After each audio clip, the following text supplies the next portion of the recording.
So going back to your first year of having your allotted, do you remember what the first thing was that you harvested?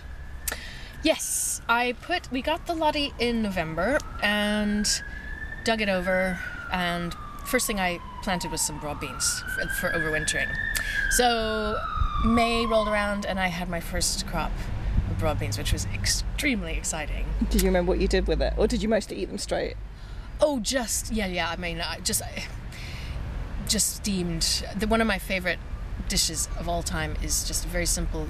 We put to line a saucepan with some lettuce leaves, and we did have some lettuce as well. That was an early crop, and put the broad beans in to the lettuce and then some butter, and then just cook it down so it kind of steams in the lettuce water. The beans steam in the lettuce water and just makes them taste superb. And I was doing that over and over and over again, and still do. Yeah, I must admit, I found that last year we did peas for the first time. And the normal peas were okay, but the sugar snaps I absolutely loved. And once I found a salad that I kind of worked, it changed about a bit.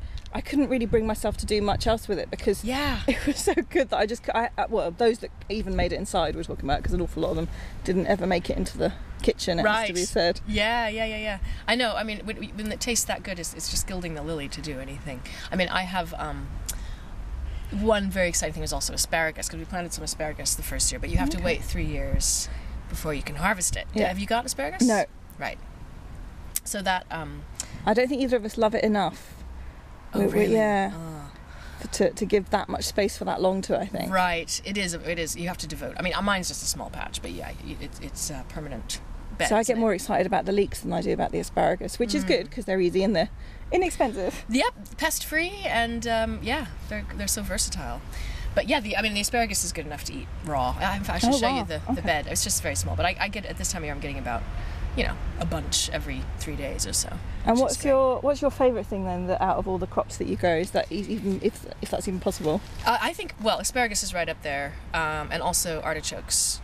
Okay. The globe artichokes are just not only the most beautiful plants, but they taste wonderful. I don't think people grow those that often. I wonder why. Maybe it's a bit scary. I don't know. I guess they're sort of considered exotic or something. Yeah. But, they're really happy in this climate, because they're thistles, and they're known as a sort of Mediterranean plant, but they're very happy here actually. So.